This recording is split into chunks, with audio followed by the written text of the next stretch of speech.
Dave. Hey, how you doing today? Good. How are you? I'm super excited about today's show. I can't tell you how excited I am. Today is dope. Yes. Today I'm excited too.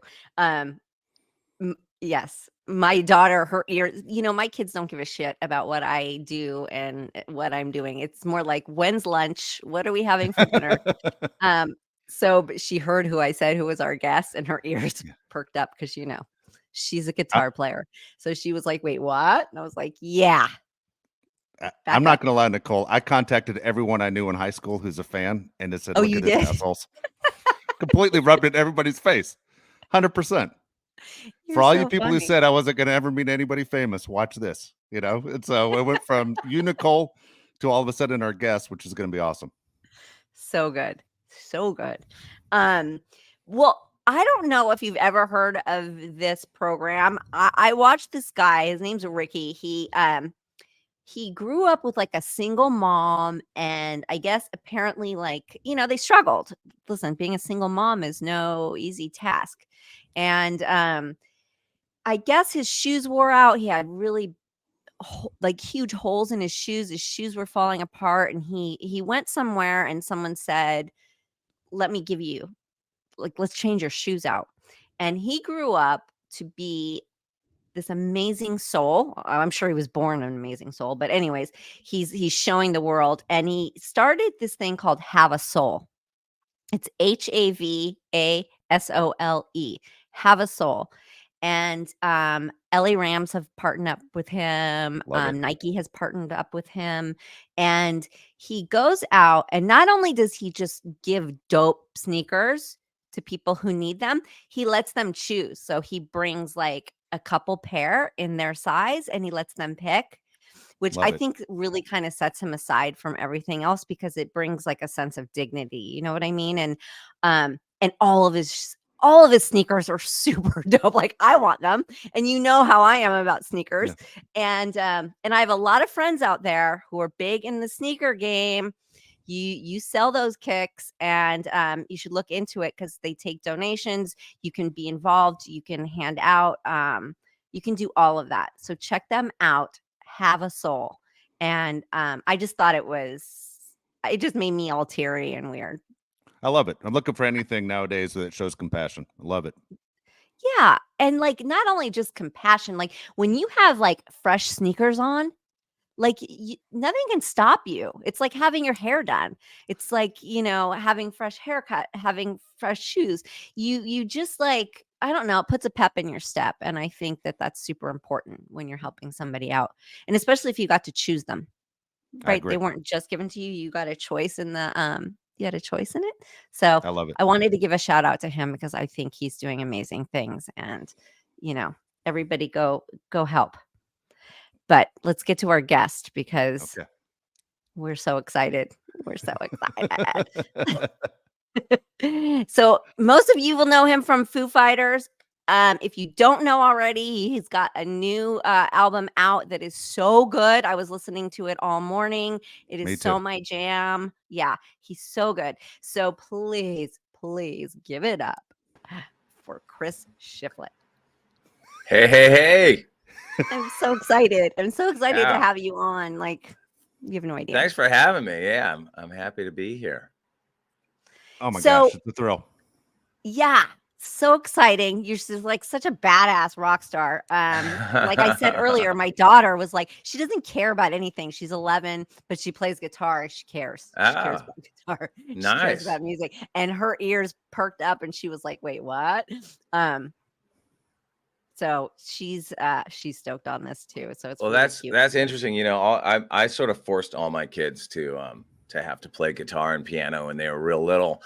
And then I think because I'm a guitar player, you know, that's like what I do, that it maybe just didn't seem that cool to them, because it didn't seem to take with any of them. But then my youngest has now just come back around. He sort of didn't play for a couple of years, and he's sort of swung back around to it kind of recently, where he's been noodling around on his own, and then he'll come to me and he'll kind of like ask a couple of questions and stuff. But yeah, I'm always happy to hear when other people have kids that want to play, Because, you know, it's, you sort of think of like rock and roll and guitar playing and stuff is it's I don't want to call it a dying art, but it's definitely not in the mainstream the way it was when we were all growing up. You know what I mean? So it's all it takes is like one band. Maybe it'll be your daughter will be the one to be turn it all around.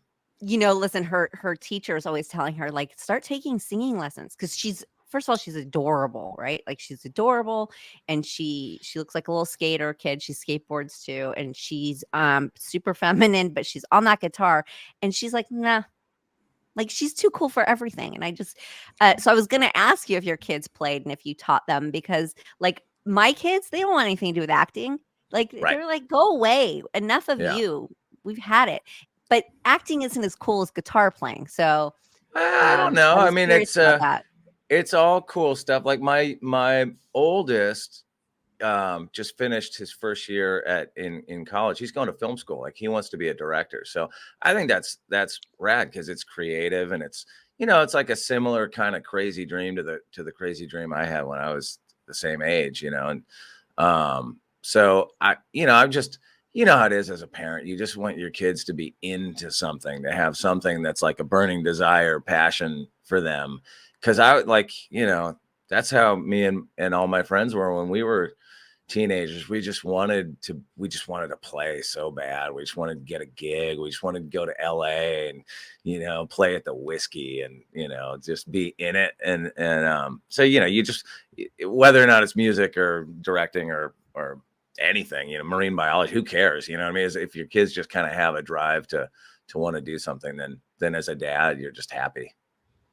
You know, Chris, kind of curious about this is that I have a bunch of friends, and there's certain kids that get straight A's all the way through, and they get into Harvard, and they go to these you know, amazing schools.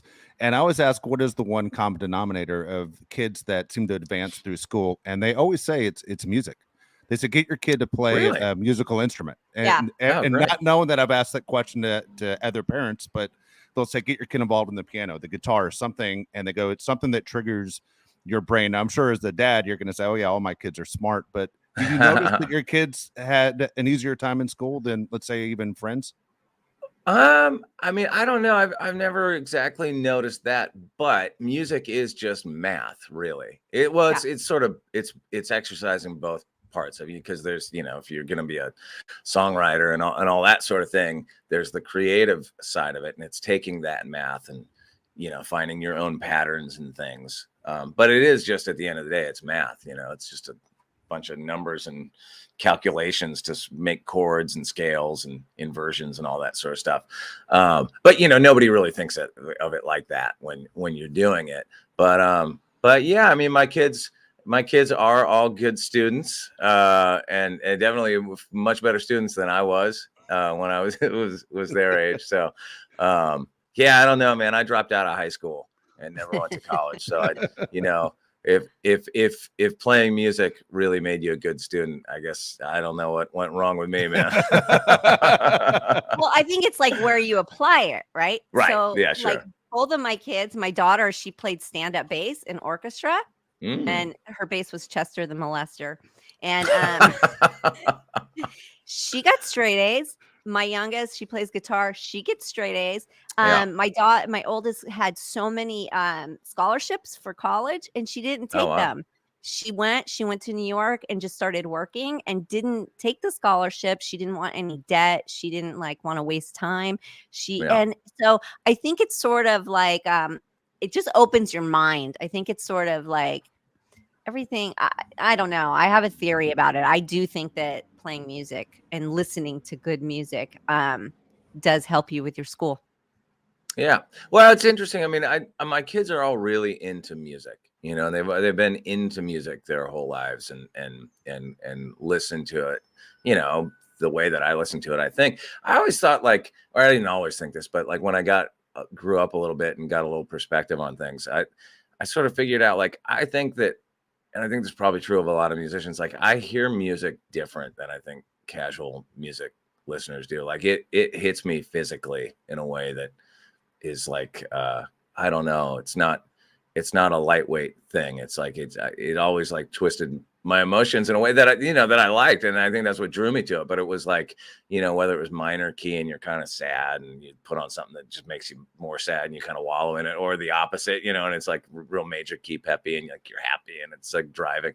I don't know. I always think like that's like a big part of being a musician is you have this sort of like visceral connection to it.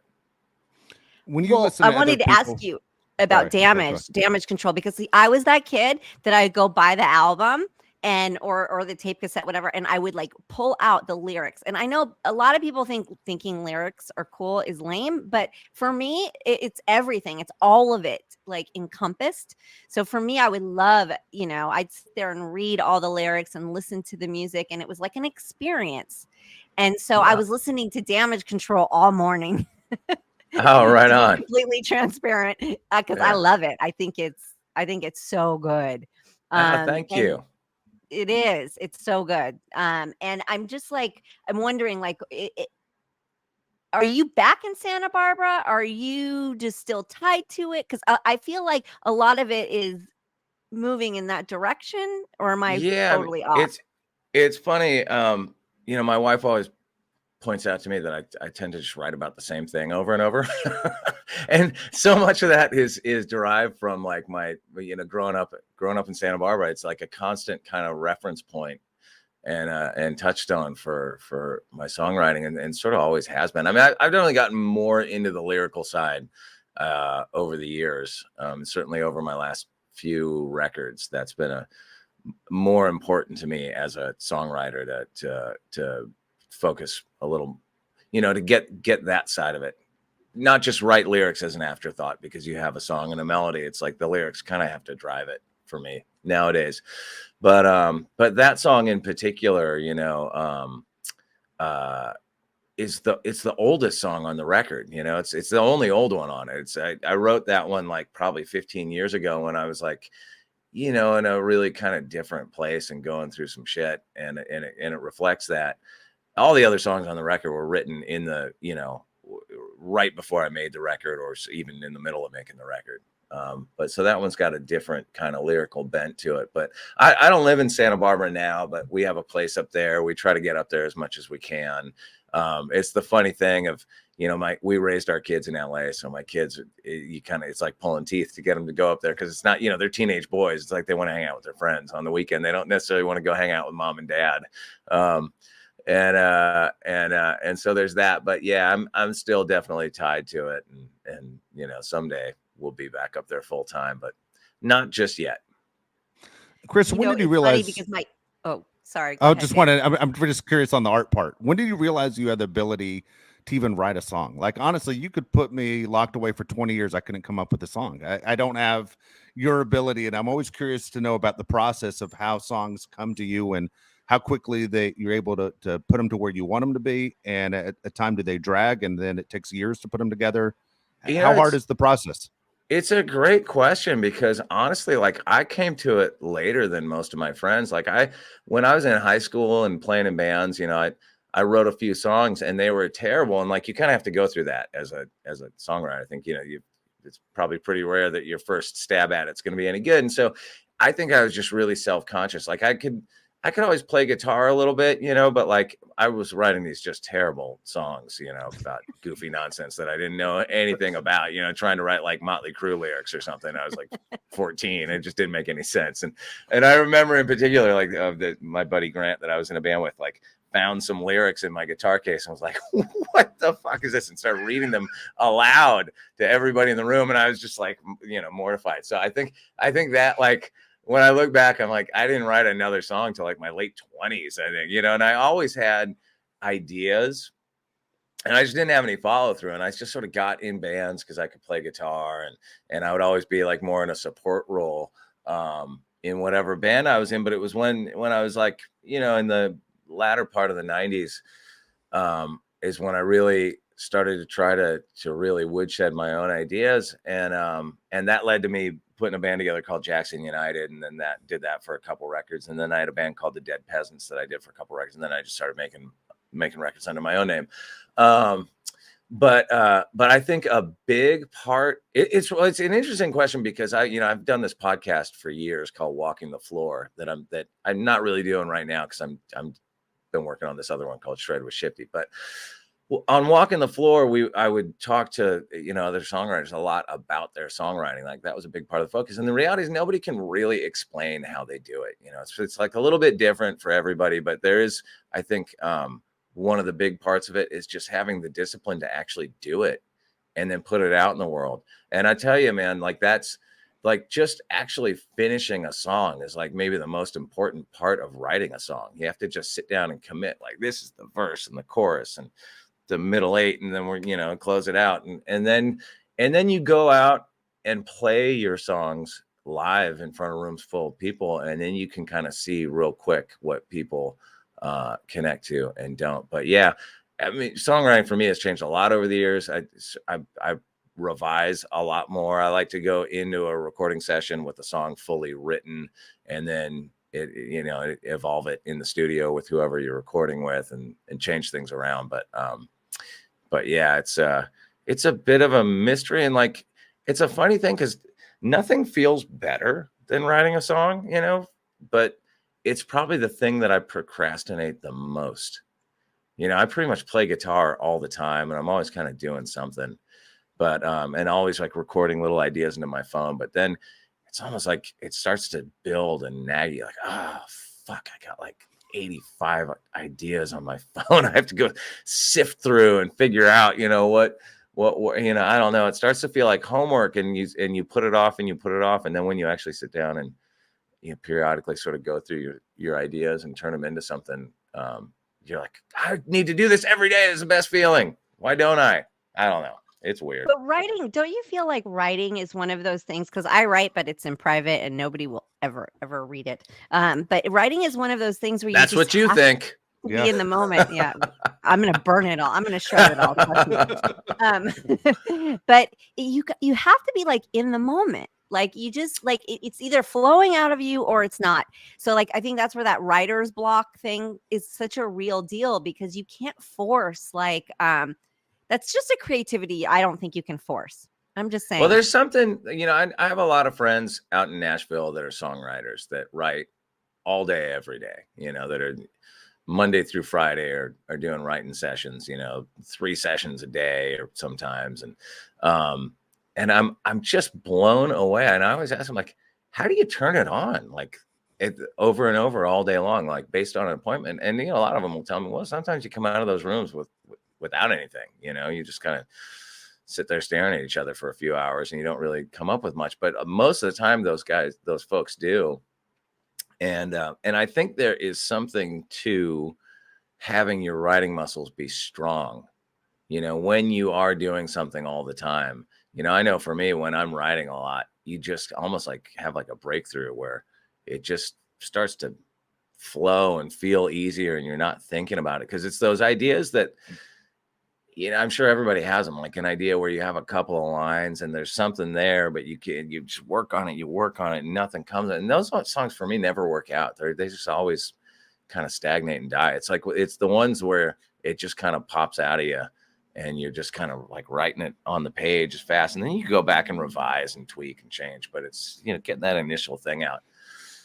There's something to it, those are the songs you play them live in a bar and it gets people tapping their toes. And the one that it took you 3 years to finish never seems to go over, I don't know. There's something in them. For me, the coolest thing what you do, Chris, is that your art becomes part of other people's lives, their memories, their feelings. When they hear your music, it will take them back to a moment, good or bad, that will, it triggers in the mind. And what I'm always jealous of people that can do what you do, because it's an amazing skill, is that when you find that song that connects with people, it kind of makes it so you live forever. Your art lives forever, and it's just an amazing talent. And you don't, it is an interesting thing about music. Like, you don't get to pick and choose how people interpret your songs, and you don't get to pick and choose what it means to them. And yeah, you're right. I mean, it's like, there's songs that certainly in Foo Fighters, songs that people get married to, and Yeah. or get divorced to, or whatever, you know, and it takes on a deeper meaning, you know, for them. Wait, I have a question. So, did you go to Nashville and that sort of like started influencing like your country music? Because I know you play a little bit country, or were Yep. you loving country and then it took you to Nashville? Like, how did that work out? Yeah. Well, I really like I mean, it's like, it's kind of a long tail, but like, I mean, I really got into like alt country back in like the 90s, you know, through one of my bandmates at the time, this guy, Tony Sly, was really into all that stuff and turned me on to it. And prior to that, you know, I liked, you know, of course I knew who like Johnny Cash and Willie Nelson, people like that were, and knew some of their music, but I wasn't into it. And all that alt country stuff kind of led me back into a lot of the older country music. And then there was this whole like burgeoning Americana scene coming up, you know, sort of in the wake of all that 90s stuff. And I just loved a lot of those bands and started this podcast called Walking the Floor that was pretty much focused on that stuff.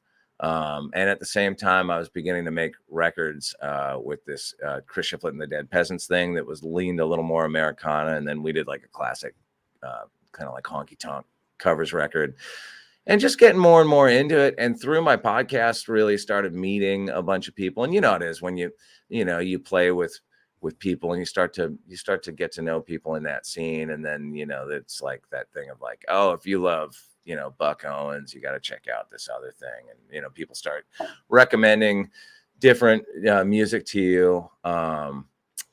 And No, Chris, we are not as cool as you. All I have is Spotify. Yeah, I'm gonna make you a playlist. I have a bunch of playlists I can say. That would be I would cool. appreciate that. Yes. Yeah, you know, it just little by little you get deeper and deeper into it, and you start to, and through my, like I said, through my podcast, I started to get to know people that more in the kind of current country music world and Americana world and all that stuff. And I don't know, it's just musically that's in a big way where my interests just kind of went, you know, over the years. I love the songs. I love the guitar playing. It's great. You know, like I came of age, I would say at a time when like guitar playing, the kind of guitar playing that I connected to my whole life suddenly got like really out of fashion, you know, in the 90s. And but it never went out of fashion in country music, you know. So that's part of the draw. Are you one of those people country. that... My dad was like a big country and Western, and we'd listen to 8-tracks in his GMC truck headed up to like Mammoth, listening to like Willie Nelson. And so I just, I have a deep appreciation for it too. Chris, are you one of those people that loves to listen to other people's art? I mean, obviously, as an artist, when you mention Nashville, I lived there for 9 years. Was just there a couple weeks ago. Oh, really? And when you walk down Broadway, each bar has like 3 levels, and there's new music on every level. But you're just going down the street and you're hearing so much music.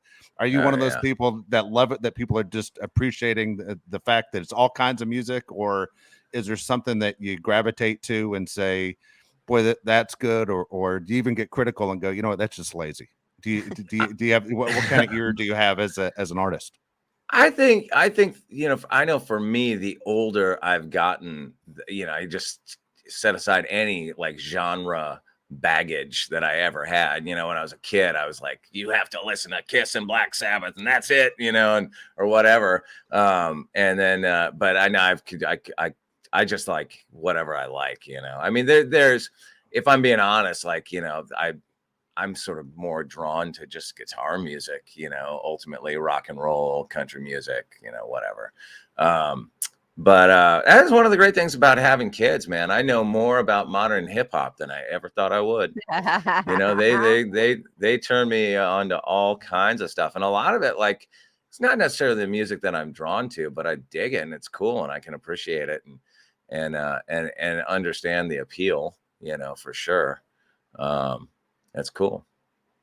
Yeah, I'm a hip hop fan. My kids are not. So it's super funny because Oh, wow. it's sort of You like got the the opposite. reversal. Yeah, in the Yeah. car, there's always the hitting of the button of the station change.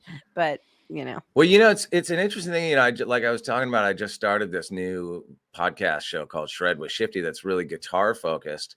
And whereas my old one was mostly focused on country and Americana stuff, like I intentionally have set out to not be genre specific. I want it to be kind of all over the shop.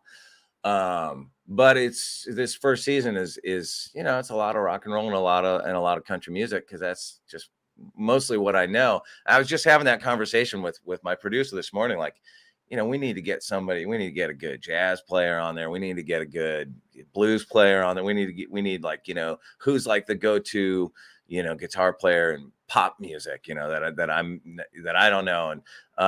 And so that's kind of the fun of that is just stretching out and getting to get turned on to stuff you didn't, that's just not in my wheelhouse. yeah, for sure. Can you tell us where to find, because you're both of you have two podcasts, which is like, Yeah. I don't know how you do that. Well, one's on the Walking the Floor is like on hiatus. I don't even know if I'm going to go back to that. This new one is like taking over my whole life. It's when you add video, let me tell you, I don't know if you guys use the video from this or not, but we do. When you add video into it, especially with the way that we're doing it, it adds a whole nother layer of editing and workload that is insane, man. Well, you know what? But it's been great. I like it's been what really you did fun with your latest video too. I like how you did that. That was super smart to have the audience shoot it, right? Like that was so smart. That's kind of how you check if you had how it sounded the night before, is you just look on Instagram. You're like, it sounds, and people film it and post it, and you can tell like whether or not it sounded good in the room. And we were over in the UK doing shows, and we were just watching footage back every, the morning after every show. And I was like, we gotta do something with all this. Is so rad, then you get your fans involved, and they got skin in the game, and I was stoked when we put it out, because like all the comments were like, I see my footage, so it's like, then they're a part of it, it's cool. Yeah, no, I love that. It's so like, it's so 2023. Like, it's just, I just love all that stuff, Totally. Yeah. People do. They love to be a part of it. They love the involvement. And listen, it captures the vibe in the room too. When you see people out there, like with their woo, that's what it feels like when you're there. It's a good time. 100%. Because these artists, you guys can spend millions of dollars on a production of a video. But what's really going to trend is the people in the audience recording the live concert. Like that's what's really what everybody's going to watch. Yeah. Today. Yeah, for sure. Yeah. I mean, it's people are so overloaded with content these days that it's really hard to break through. I've been really, we put out the first episode of that Shred with Shifty show like a week ago. And I've been really happy to see, because you don't know, when you're making these things, you don't know if anybody's going to watch or care, and it's been well received, and we're stoked. We had a bunch of interviews in the can. People can find it. The first few episodes at least are going to be on the Premier Guitar YouTube channel. Beyond that, I think it's going to live, the video content's going to live on volume.com/shifty is the platform. And then there's a podcast version too, but you can find it anywhere, but you're going to want to watch it, because it's all about seeing, guitar players' hands. My daughter is going to want to know all about it. Yep. I tell you what, I was just editing the next episode that we're putting up, and I don't know when you're putting this episode up, but the next episode we're going to put up my interview with Rivers from Weezer. It was super cool. And then the episode after that, I just finished editing this morning before I came over here, and it's a woman named Lindsay L. And if your daughter hasn't heard of her, she should, because she is a fantastic guitar player. Lives out in Nashville. She's Canadian, but she lives in Nashville, and she's a Strat specialist, and she's really good. Yeah, Lindsay L. Okay. Yeah. So, Chris, I'm curious, as you were younger with your friends, and you talked about how great it would be to make it and one day play at the Whiskey. obviously life is taking you either bigger venues. You're going to go on tour again, and Yeah. I mean, you know what it's like to play in front of people that just absolutely love you and can't wait to see you in person. Do you have a pinch yourself moment where you went, "Wow, I'm doing this," and did not see this coming from the time I was first picked up a guitar? Oh man, that's like, where do you begin? There's been so many. I mean, I honestly, like my first Foo Fighters show ever. I mean, even before that, like just getting an audition for them, back when I did. And then, I'll never forget the way it felt like to get the phone call the next day from Dave and Taylor saying, "Hey, you got the gig, go pack up your stuff. We're leaving for tour and you're going to be gone for a while." And they weren't kidding, it's like 26 years later or whatever it's been and still going. But, yeah, there's been so many. I mean, getting to play all the sort of iconic venues that you grew up fantasizing about, getting to play the Forum. Like we've played the Forum so many times that like, if you had told me when I was like a kid, because I was going to see like Quiet Riot and bands like that at the Forum, Motley Crue or whatever, that someday I would like, get to play there so much that it became like normal. I never would have believed you. Like that to me is like, places like that, the Madison Square Garden, Wembley, all those kind of things. You just, you can't believe getting to back up Mick Jagger was maybe the greatest thing that's ever happened to me personally. Or getting to play with Paul McCartney was amazing. I mean, there's just so many. We're blessed to have gotten to do this as long as we have, and with all the different crazy gigs. What's crazier, like being backstage at those venues or being on stage at those venues? Ooh, I tell you, I think one of the first times we played the Forum, it was years after the Lakers weren't playing there anymore, but there was still like Lakers stuff kind of discarded. It was before they redid the Forum, because at a certain point they redid it and like fixed it all up and modernized it. But yeah, I remember there was like a Lakers briefcase with the logo on it. You're just like, whoa, that's fucking rad. Whose was that? Yeah.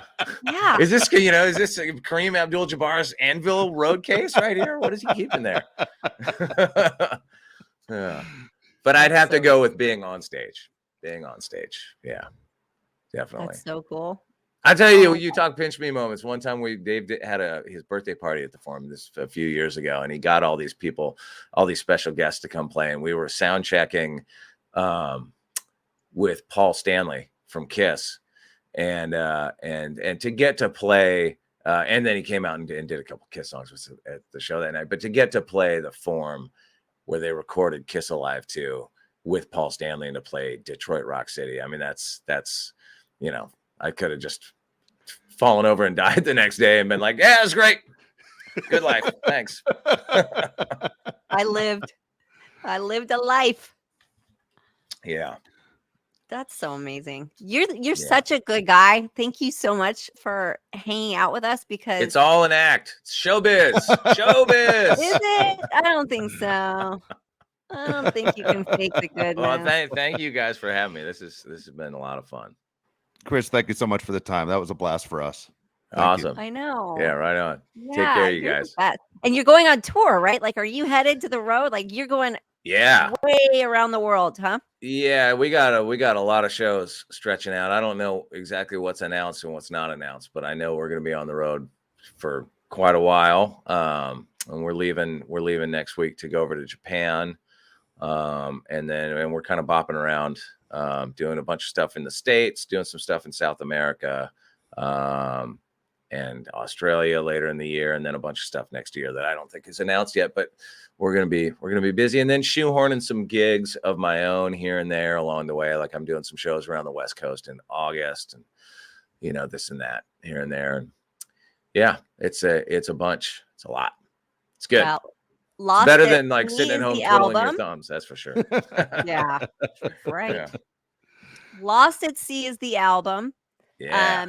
And the podcast, one more time, where we can find it. Shred with Shifty. And you either get it at volume.com/Shifty, or you can go to Premier Guitar's YouTube channel and you can find it. And Google's your best friend. Google it. That's right. Exactly. Yeah. Perfect. You're the best.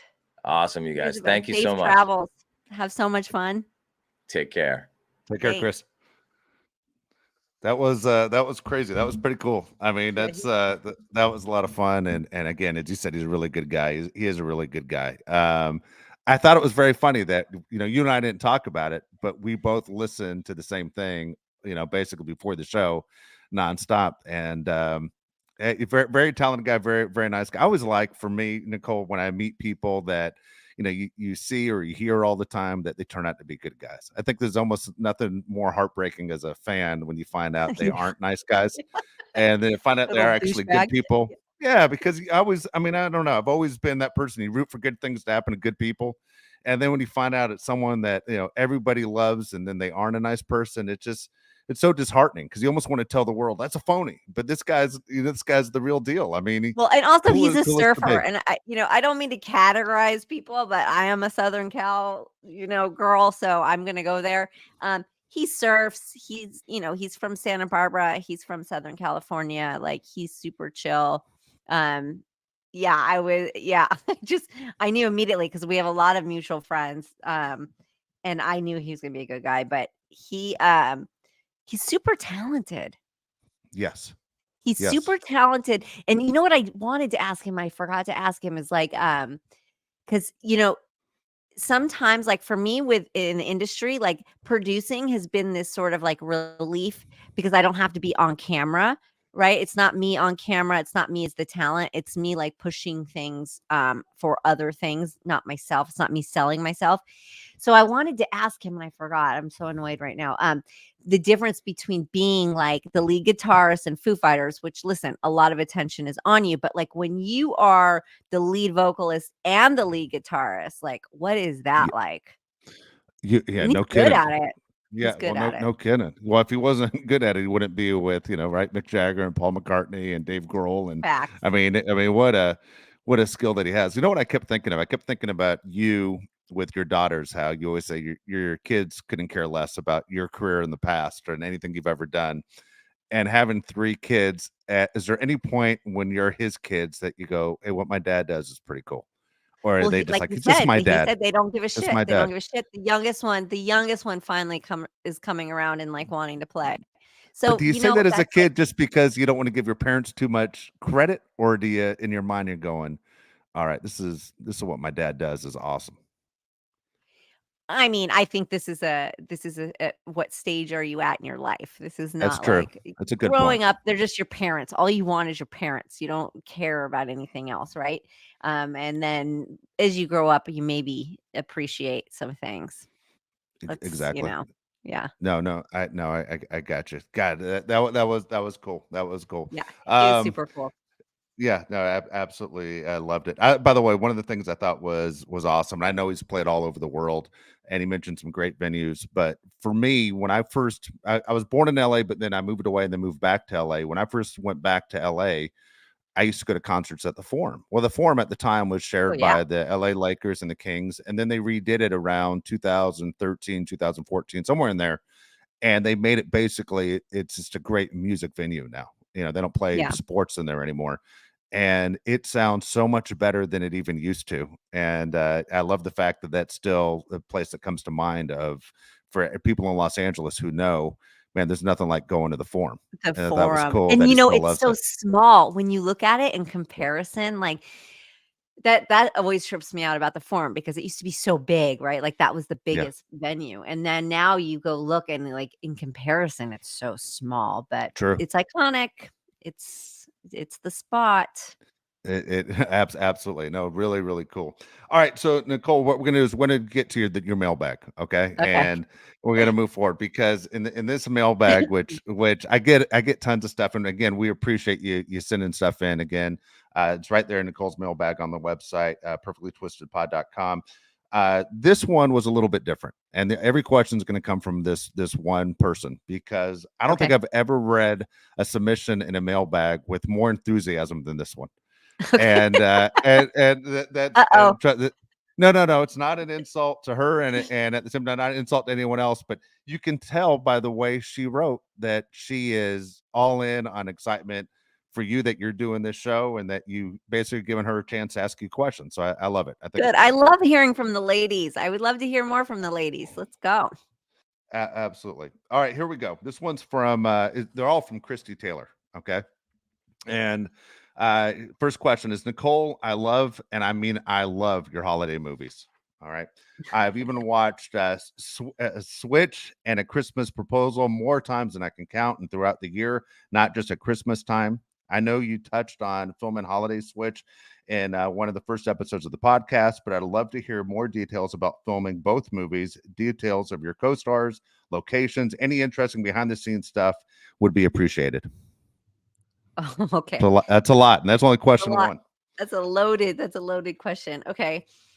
So Holiday Switch, it was funny. I was really going through something in my life, and I got the call if I wanted to be part of the project. And it was shooting in Winnipeg, Canada.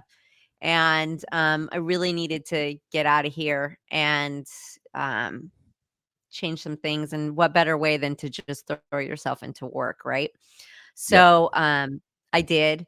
And it just was such a fun storyline, such a fun script, such a fun director, production, the whole thing. Winnipeg is such a charming city. If you ever get a chance to get out there, just adorable. And, it was covered in snow, and it looked like, I don't know, it looked like something out of a postcard, honestly. Like, people had their front yards decorated because it was around the holidays, and it just was like, where am I? Is this like for real? And it's exactly what my soul needed. And so I think it kind of showed through the acting in that for me, is that I just was like so happy to be there. Such a great cast. And then, the total opposite of that is the other one. And it's shot in LA. It was hot as balls. We were in like thick jackets with fake snow coming down. Not that it wasn't fun, because it was, but just not the same experience, like totally, totally different. But I mean, both great, but Holiday Switch is very special to me. It's just for so many reasons. It's a very special project for me. And so I love it. I love it when people like it, and the ridiculousness of it, because if you don't know, the character of mine is just completely stressed out and, doing too much, and hits her head while she's doing laundry, and thinks she goes through the dryer, and she teleports into a whole nother world and into a whole nother life. It's like grass is greener kind of tale. Of course. Yeah. I love the fact that you mentioned the heat, though. I think I've told you this before. These holiday movies is all that's on our television when they start up, and my wife has them going nonstop. And I'll walk in and out of the room, and I get so frustrated when you're doing a winter scene and you don't see the person's breath because it's supposed to be cold outside. And I'm like, this is filmed in June. This drives me crazy. How do you watch this crap? And she's like, what do you mean? Just leave the room. And she goes, I love every minute of it. And they just start over again and get out of here. They never stop in our house. And the TV never goes off. For months, they just go and go, and it's our favorite thing. So I love that. No, Holiday Switch, we were for real freezing. Like, there was a scene we had to stop because my chin was like frozen, and my mouth wasn't like working properly anymore. Like, we were stuck in the director's like, you look weird. I was like, well, I feel weird. And yeah, I was like frozen, and I couldn't talk. So we had to like take a little moment. But yeah, that was for real. Oh my God. All right, here we go. Question 2 from Christy. To go along with my first question, could you try and get some of your co-stars from Holiday Switch and Christmas Proposal as guests on the podcast? I'd love to hear from them all. Yes, that's not a bad idea. You know who I love? Who comes to my mind right away is Brett. Brett, who in a Holiday Switch, he's the best guy. He's such a good guy. I'm going to reach out to him. Christy, okay. I'm going to call Brett. I'm going to see what he's doing. I should probably just bail out and let my wife just sit here. So her and Christy can sit there and just pepper you with questions. I'm gonna call Brett. I bet he'll do it, and I bet he's just such a fun energy. He's such a good guy. Okay. Yes, great idea. Yay, There you go, Christy. Christy. There you go. All right, question number 3. I absolutely love hearing your podcast, or excuse me, product recommendations. I'm trying to read these questions without the glasses, Nicole. I don't look as good with the glasses as you do. Why? So Just wear your I glasses. okay. So on. I got a thing. I'll wear glasses without a hat, but usually with the hat and the glasses, I don't like the way I look. So, It's too but much. I could. Oh, I don't know. you I'm just need not to a fan of the see. way I look. I know, but you can tell I'm butchering it. So here we go. I absolutely love hearing your product recommendations. Could you please add a section of the website that lists the products? I'm often walking or driving and listening to the podcast. And I'm unable to write down the products, and sometimes I don't catch the product name. Thanks for consideration. That's a great idea right there. Ooh, well, that's interesting. Okay, so Christy, I thought I was hashtagging and adding the the at. I thought I was doing that with the products. So maybe that's a social media thing. If you We'll check we'll out our create a social section for you. We will create a. So you we'll are create hashtagging and tagging, but we'll I do am a doing special that. So if list. you check us out on social media, it's there. I swear, I promise. If not, so what are you saying? We can add something to the cast? We can do a whole nother section just for on the website, just for this exact moment. So people just want to click and go all the way down.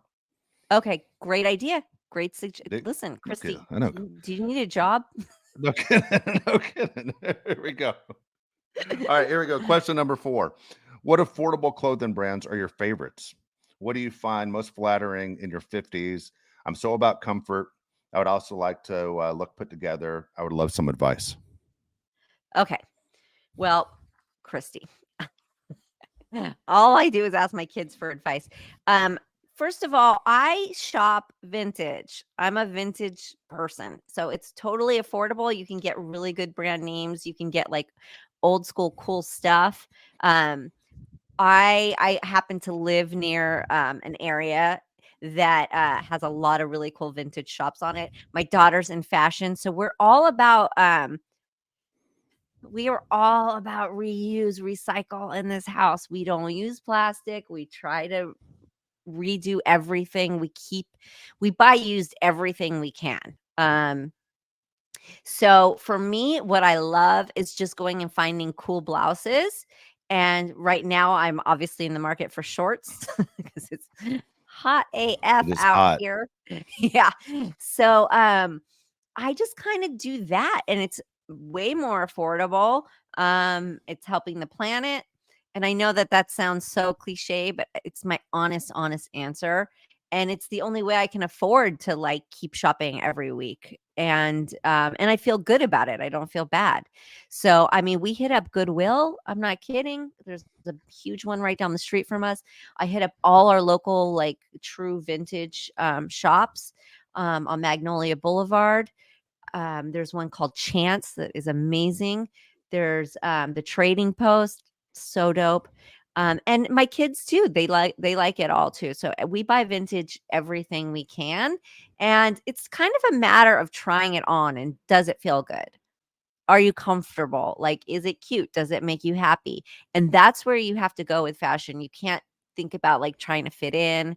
You can't think about like, is this cool? It's about like, does this make me happy? Do I look cute? Do I feel cute? And we kind of go from there. Unless you had COVID, in 2020, I don't think people were ever more comfortable than just being in the house and wearing exactly what they wanted to wear, knowing no one was going to see them. Right? I mean, how many people are walking around with sweats on and hoodies and just Oh, felt I great? mean, going to the market in your pajamas is fully acceptable, right? Like pajamas and slippers is fully acceptable. I think finally that's phasing out, but that has been a thing. And sometimes I have to, before I leave the house, I go, wait, stop. What shoes do I have on? Because it might be my slippers and I'm ready to like walk out there. But yes, and being comfortable is completely acceptable. Like it should be part of the whole thing. So you just take it from there. Like you just try on things. It's like, is it cute? Is it fun? Do I feel good? How does this make me feel? And you work from it from there. And you can't care about what other people are going to think. And is it on trend and all that stuff? Because you gotta stylize yourself, not be a follower, in my You know what? opinion. You know, it's funny. I was asking my mother this question a week ago because I'm a big baseball fan. I said, "Mom, whenever I look at old video, black and white video of baseball games, and Nicole mentioned it's summertime and it is hot as can be in California. If you go to the Midwest, anywhere, the humidity's crazy with the heat." I said, every time I look at clips of people in the stands, all the men are wearing full wool suits, like with vests and everything in this heat. Nobody dressed the way you and I dress casually. They all had to wear suits to the game to sit in the sun. And I Yeah. said, how Ooh. uncomfortable and how hot was it? And I said, didn't people smell bad? And she said, people smelled terrible back then. She said, Yeah. not only through the sweat, the body odor, but she said everybody smoked also. She said the Oh, smell of people was brutal on buses or subways. And she said, you're just looking at the pictures. You can't imagine how bad people used to smell. How crazy is that? Like, I never even facts. thought about that. Yeah. I never even Oh, thought I about do that. because see, like we don't use deodorant. I don't Yeah. raise my girls to use deodorant. It's just such a toxin and it's so bad for women and men, honestly. It's like the leading cause of breast cancer. So we don't use it. So we're always on the hunt for like what's the latest greatest. That'll be my next product. That'll be my next, I'll bring that up on what I use. I finally found something I'm like, because I'm a sweater, like I'm a sweaty gal. So I'll admit it. I'm super sweaty. So I need like something that actually really works. Like for like Keegan's never put anything aluminum in on her body. So and neither I don't think Dylan has either. We don't Do, use it. So huh? I remember the health food stores or the health stores used to have those like rocks. Remember? I don't The know. I rock don't. You probably I love that. do the That rocks is my work? They do, the crystal. Okay. It just that the problem with the crystal is it would sting a bit when after you shaved. For me, Yeah. it would sting, but the crystal honestly is the best natural thing I have found. And then we've tried them all. We've tried everything. And I found something else now. I'll bring it next week. And totally affordable and I use it, we use it, my daughter, my oldest, I said you got to try this, it's amazing because she's into natural deodorant too. And she finally a couple months later was like, oh my god, I have to buy stock in this company. She's like, I'm like pouring it in my hands, I'm putting it all over my body, and I'm like, I told you. So yeah, there's no reason to put that stuff on your body, ladies and Yeah. There's gentlemen. Quit using there's a it. And do theory. you know if you want to make the switch from using deodorant, antiperspirant, to using natural, you have to detox for at least 7 weeks? Oh my gosh. Think Really? about that. Think about that for a second. 7 weeks? That's how much it's in your System. body. It's bad. Wow. Yeah, there used to be Yeah. a theory, and I'm just going to say theory just to protect myself from getting sued. That aluminum, because if you look at deodorant, the number one ingredient is aluminum. It's the first thing on there. Yeah. That it could lead to Alzheimer's, and so again, that just a theory out there. I have a theory too. I always thought, Nicole, because testicle cancer of men under the age of 30 and breast cancer women between 40 and 70, it's extremely high. My theory is always men's hands cause cancer. That's think about where men's hands are trying to get to the most. I would say it's men's hands are what's causing those cancer problems. So that's just Oh my my theory too. god. What's Okay. on your hands? Just guys in general, just not very That's good. All right, hysterical. last question, we'll get out of here. What is your favorite 70s or 80s show to go back and watch? Oh, well, listen, I'm going to take it back a little bit further because Okay. I Love Lucy is my jam. I Love Lucy was my everything. Laverne and Shirley, I Love Lucy. I mean, I don't know if it gets any better than that. I told you the show I fell in love with that I missed out on, and I was What? just too young. So are you. The Mary Tyler Moore Show. I was shocked how Oh good the no, I writing was watched the on Mary that show. Tyler. Oh no, Mary Tyler Moore Show. Are you kidding? Obsessed. Watched it all the time. I just discovered it when Loved she it. passed. Rhoda. Yeah. Rhoda, Mary Tyler Moore, those were As a so good. kid, But then if you want to talk more 70s, 80s, it's like I love the Love Boat. Fantasy Island was everything. Love Boat was everything. I was a Um, Family Ties guy too. I was like Family Ties in Family the 80s. Ties. See, I was Yeah. working a lot in Yeah. that era, so I wasn't getting a lot of TV time. I always heard Michael J. Fox drove a Ferrari, and I couldn't believe it. I was like, "What? Michael J. Fox drives a Ferrari?" I thought that was crazy to me. Michael Keaton, What a good or guy. it's not Speaking of Michael good Keaton. guys, Sorry. yeah. Yeah. Oh my God, Alex Keaton. Yeah, that was so funny. Yeah, that was around the time you were doing TV at the same time. So you're right. Yeah, I You're was so working. busy, And you weren't listen, watching a lot of TV. no, and in our house in those days, there was one TV, no remote. It was like a dial thing. Like I was not getting the choice of the channel. Yeah. There was mom and dad that come first. There was no way I was getting like what I wanted to watch. So it was whatever mom was watching. But luckily she watched good shows. There you go. There you go. Oh, you That know what I was loved was Go ahead. Johnny Carson. Johnny Carson. I was a huge Johnny Carson fan. Were you ever a guest on that show? Were you ever a guest on the late night shows? I did. Yeah, I've done a few. Hmm. Do you like it? I Do you have done a like? few. Or I know it goes super fast. It's not like what we just did with Chris, where it's long form. But Yeah, I mean, I was is it really enjoyable? super nervous. I was like a nervous wreck because I just was a nervous wreck in life in general. So to be like on live TV was even like my palms were sweating even more. But yeah, great. What a great format. What a great I love it. And I love watching late night talk shows too. So Perfect. Yeah, me yeah, too. Me too. Big we love fan. them, right? Yeah, they're so good. Yeah, that was a lot of fun today. I had a great time. I know. I know. And thanks again, Chris. Thank you for being on our show because yeah, love it. Love a Southern California boy. Perfect. Perfect. All right. So again, we want everyone to subscribe, right? We appreciate everybody Yes. listening.